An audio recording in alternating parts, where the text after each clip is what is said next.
Assalamualaikum warahmatullahi wabarakatuh. Alhamdulillahirobbilalamin, wabihi nasta'inu, ala umuri dunya wadin, wassalatu wassalamu, ala asyrofil anbiya'i wal mursalin. Wa ala ahihi wa ashabihi ajmain, amma ba'du. Pertama-tama, marilah kita panjatkan puji dan syukur kehadirat Allah Subhanahu wa Ta'ala, yang telah memberikan rahmat, taufik dan hidayahnya kepada kita. Solawat dan salam kami limpahkan kepada junjungan kita Nabi besar Muhammad Sallallahu Alaihi Wasallam.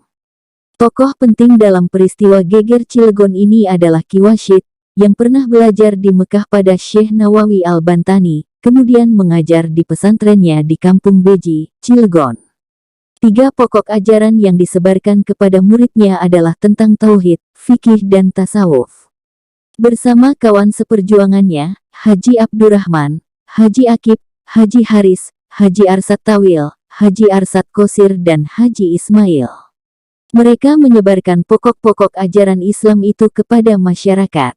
Segala peribadatan, segala ketaatan dan segala harapan hendaknya, semuanya ditujukan kepada Allah Subhanahu wa Ta'ala, bukan kepada manusia dan bukan kepada benda lainnya. Peribadatan dan penyembahan yang ditujukan kepada selain Allah adalah musyrik, dan ini termasuk dosa besar, tanpa ampunan dari Allah Subhanahu wa Ta'ala. Dalam keadaan penderitaan rakyat yang bertumpuk ini, banyak di antara mereka yang lari ke tahayul. Mereka lebih mempercayai dukun dan benda-benda yang dianggap keramat. Tersebutlah di desa Lebak Kelapa terdapat sebatang pohon kepuh besar yang oleh sebagian penduduk dianggap keramat, dapat memunahkan bala bencana dan meluluskan apa yang diminta asal saja memberikan sesajen bagi jin penunggu pohon itu.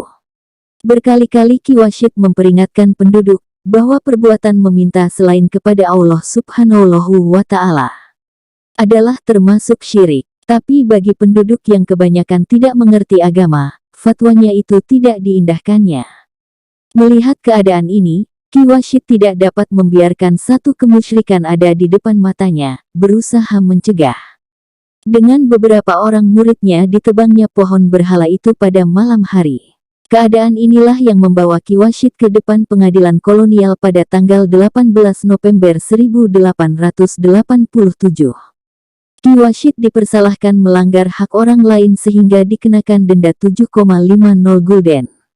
Dendaan yang dijatuhkan kepada Ki Wasyid menyinggung rasa keagamaan dan rasa harga diri murid dan pengikutnya. Satu hal lagi yang ikut menyulut api perlawanan adalah dirobohkannya Menara Musala di Jombang Tengah atas perintah asisten Residen Goebbels. Faktor-faktor ketidakpuasan terhadap sistem ekonomi, politik dan budaya yang dipaksakan pemerintah kolonial Belanda ini berbaur dengan penderitaan rakyat yang sudah tidak tertakarkan menumbuhkan perlawanan bersenjata. Bersama Haji Tubagus Ismail, Ki Wasyid memimpin pemberontakan di Cilegon. Berbarengan dengan kejadian di Cilegon ini, di beberapa tempat juga meletus pemberontakan, seperti di Bojonegara, Balegendong, Krapyak, Grogol, Mancak dan Toyomerto. Di daerah Serang, pemberontakan dipimpin oleh Haji Muhammad Asyik, seorang ulama dari Bendung, Haji Muhammad Hanafiah dari Trumbu dan Haji Muhyiddin dari Cipecang.